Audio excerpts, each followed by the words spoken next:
Bom dia, a gente vai dar continuidade hoje ao estudo de 2 Coríntios, capítulo 12, hoje, a partir do versículo 7. Tão importante que você veja o vídeo anterior, porque Paulo vem dizendo daquele segredo que ele guardou durante 14 anos e que ele agora, para poder mostrar as credenciais do seu ministério, sua autoridade, sua autenticidade, apesar dessa igreja, como já disse aqui em outros vídeos, ter sido alvo da autenticidade desse evangelho, pelo simples fato da igreja existir, do fato de que antes eles não eram filhos, agora são, antes eles não tinham Deus no mundo, agora eles têm. A própria regeneração era o maior selo de autenticidade do Evangelho de Paulo. Mas ele deu uma série de credenciais, entre elas a experiência que ele teve de ter sido levado ao terceiro céu, isso tudo está no vídeo anterior. Mas ele vai dizer, olha, tudo isso, toda essa grandiosidade, tudo isso que eu experimentei, podia fazer com que eu me orgulhasse demais, porque essa é a nossa natureza, né? E aí ele vai dizer no versículo 7, o texto conhecido, que ele falou, olha, isso tudo veio também, de alguma forma, com um custo, que é esse espinho na carne que eu trago. Ele vai dizer no versículo 7, capítulo 12, versículo 7, para impedir que eu me exaltasse por causa da grandeza dessas revelações. Então está extremamente alinhado com a experiência que ele tinha. Ele então recebe revelação, ele é apóstolo chamado fora do tempo, recebe instrução, recebe poder, recebe autoridade, mas foi grande demais o que Paulo viu. Ele mesmo descreve como coisas que são indizíveis, que não se pode falar sobre. Talvez ele não achasse palavras para falar sobre, como a gente vê a experiência de João em Apocalipse, que viu coisas tão grandiosas, tão fora do seu tempo, que as palavras, a gente tem aquele problema todo, às vezes, de interpretação, porque João em Apocalipse está falando de coisas que ele precisava descrever com palavras de hoje, coisas que iam acontecer num futuro tão distante, né? Então, da mesma forma, Paulo tem uma experiência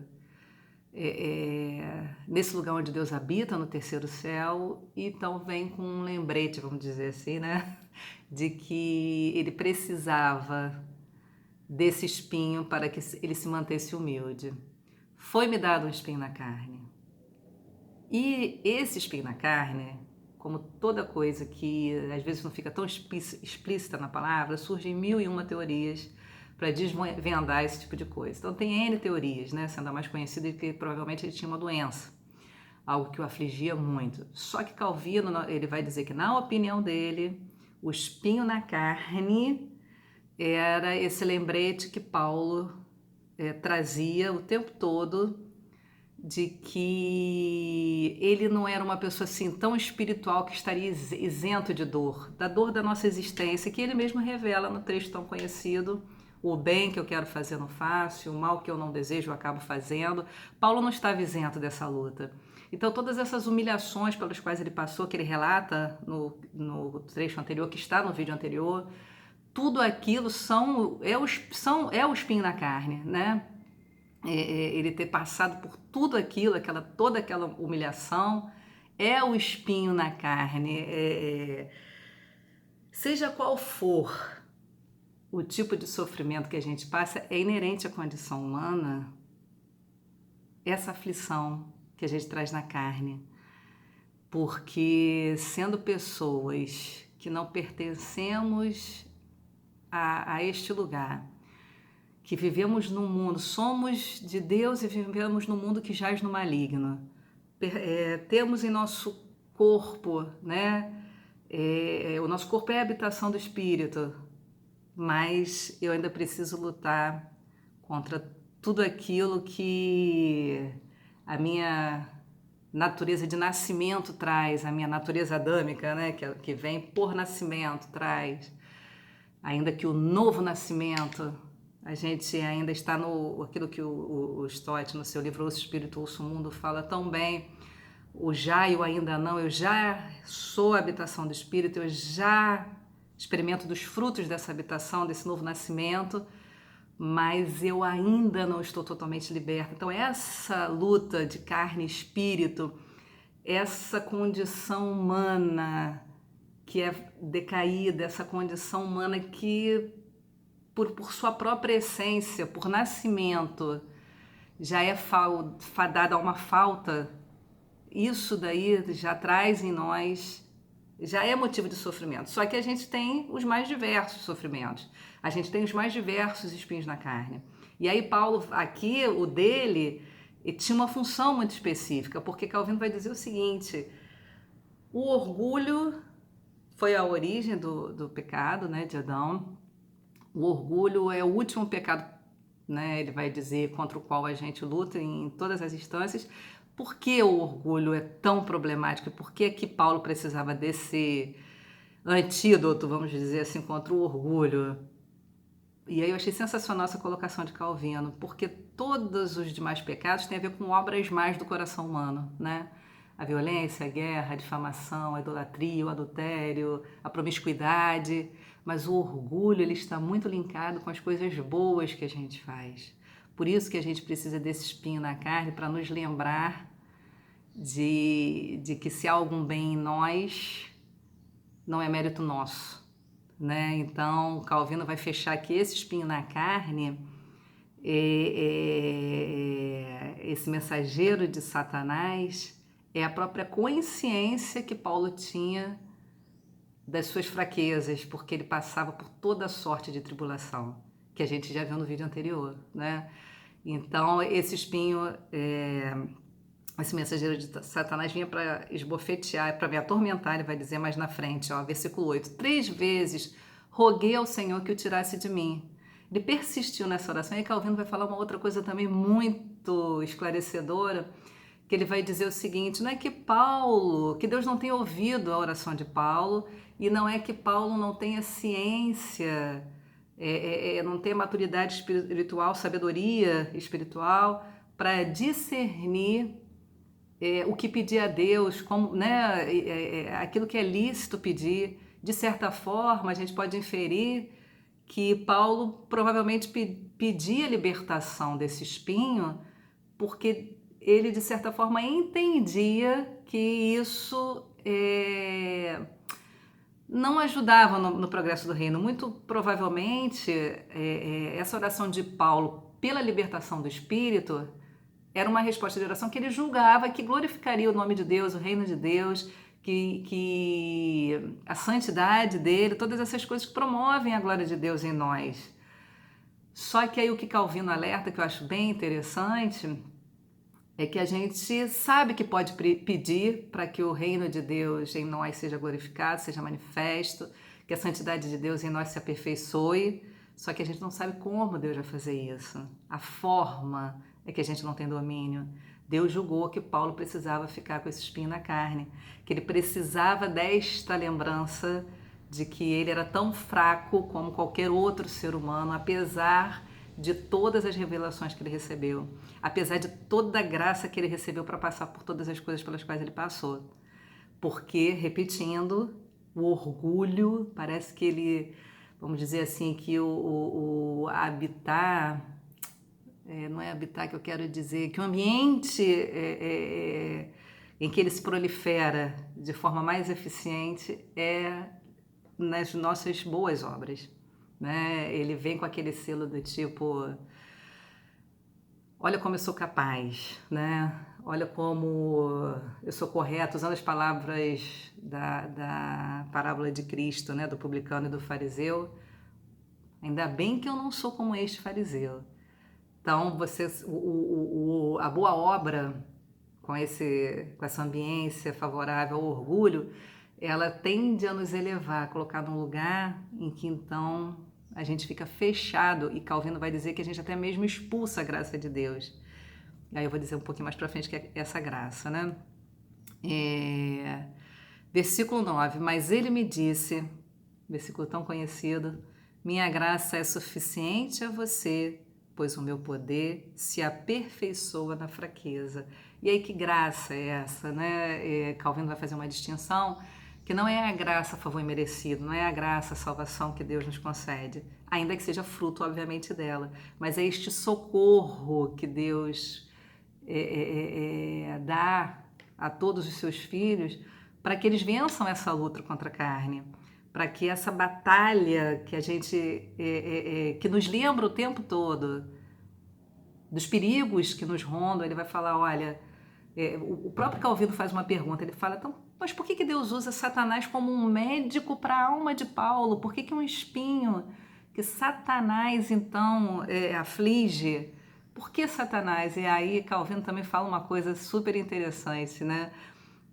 O veneno, esse espinho era envolvido num veneno letal, e o antídoto estava naquele que é capaz de matar e destruir. Então, de certa forma, Deus usa o mal que advém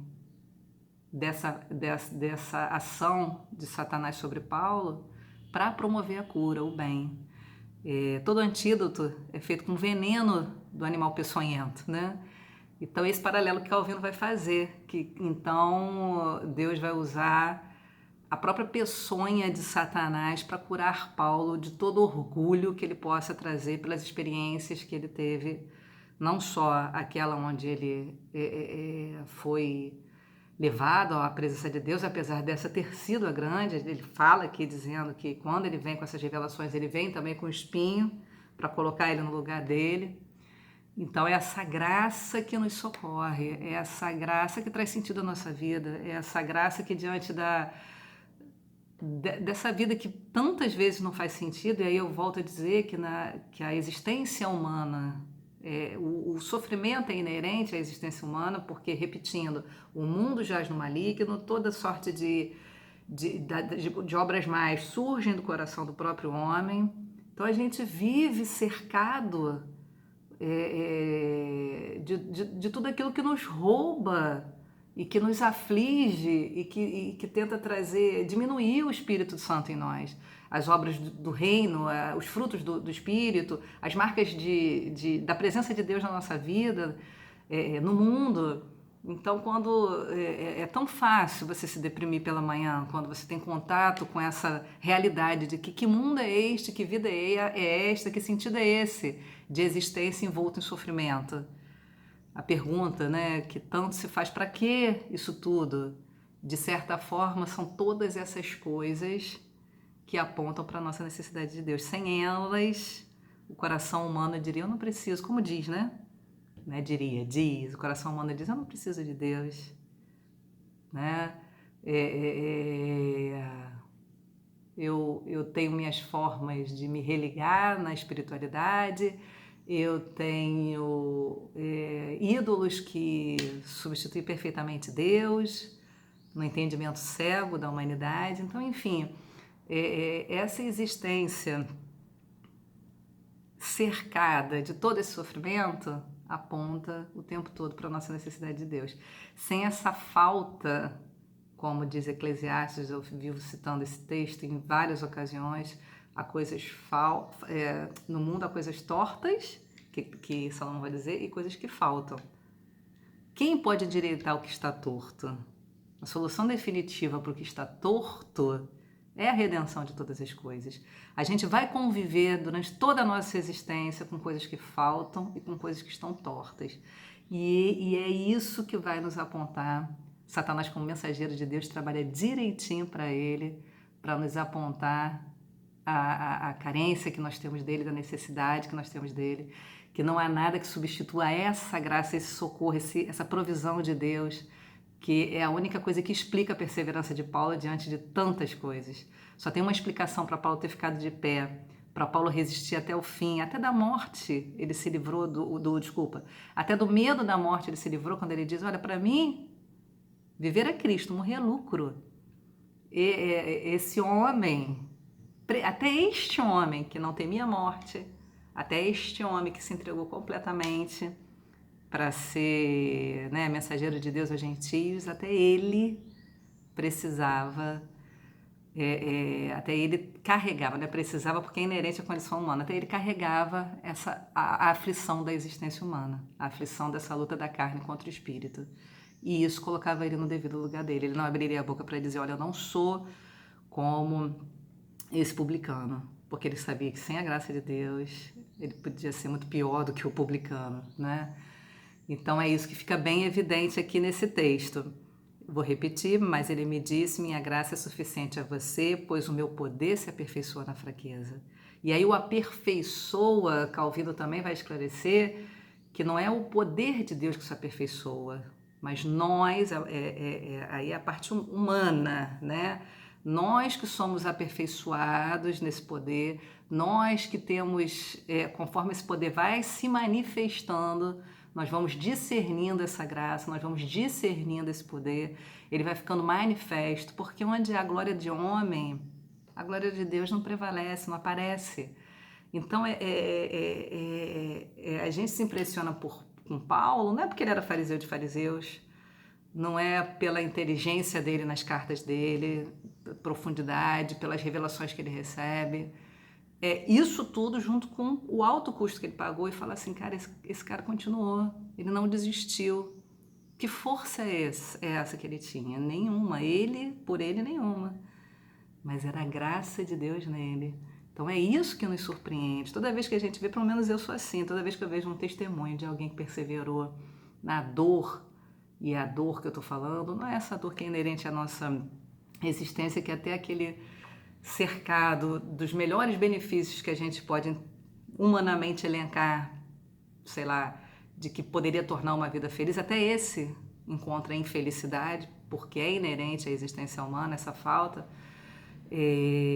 Não estou falando desses sofrimentos, mas estou falando daqueles que pagam um alto preço, aqueles que a gente vê ao longo da história, todos os mártires que entregaram sua vida por fidelidade ao Evangelho e a Cristo.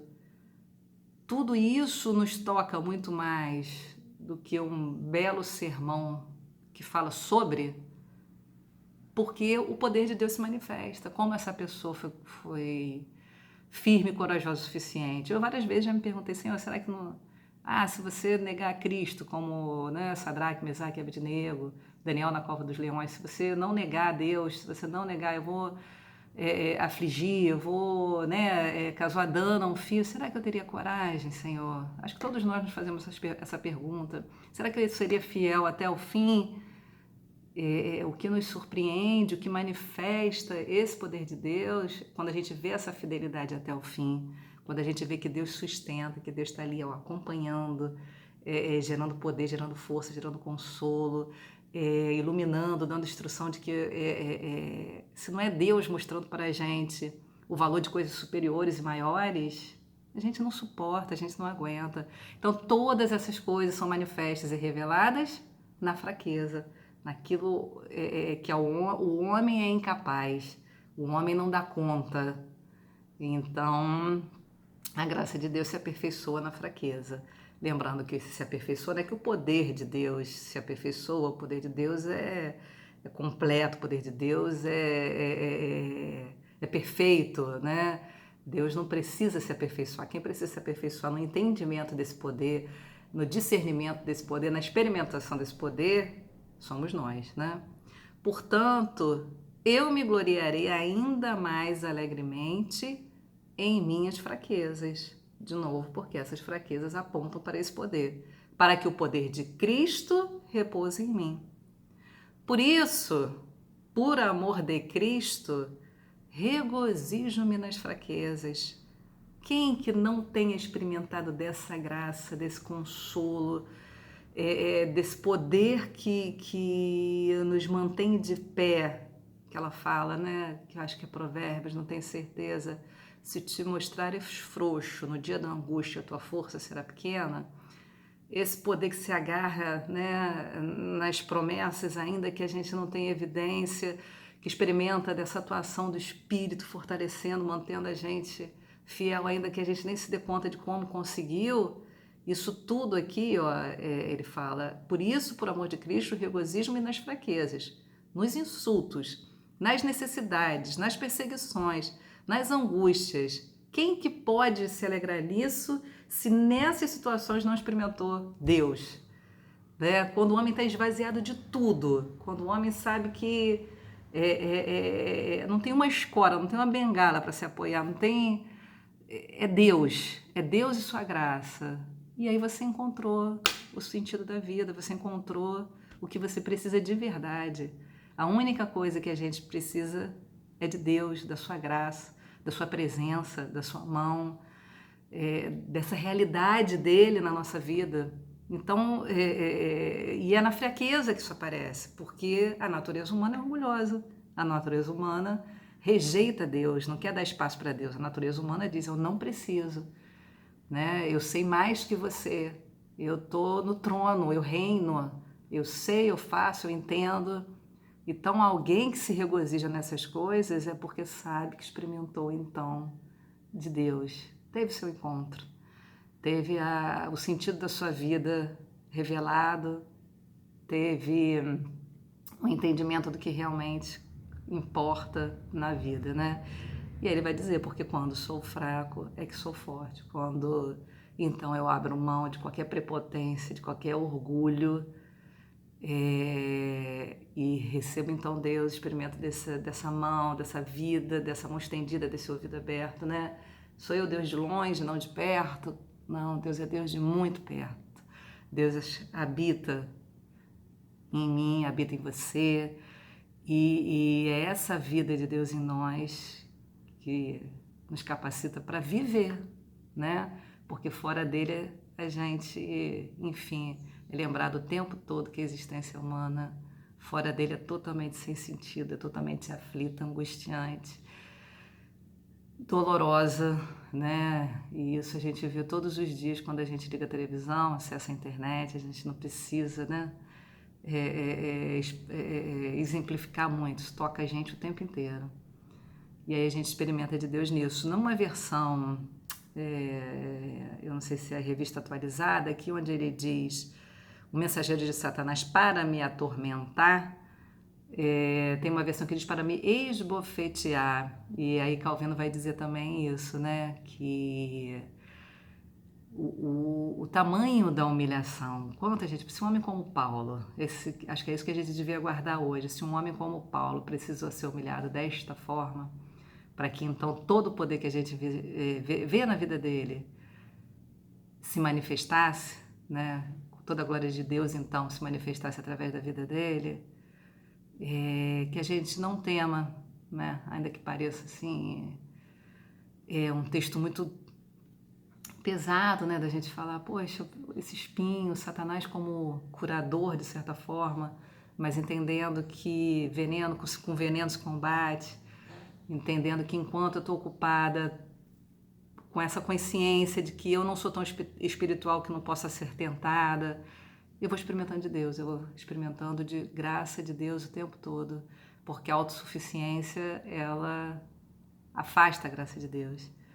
Mas a dependência faz a graça de Deus então ser forte. Lembrando, graça de Deus como as misericórdias que se renovam a cada manhã, graça de Deus, força, entendimento, discernimento, sabedoria, tudo que provém da graça dele, né? Que então a gente possa viver uma vida sem temor, né? De experimentar aquilo que nos leve para esse lugar.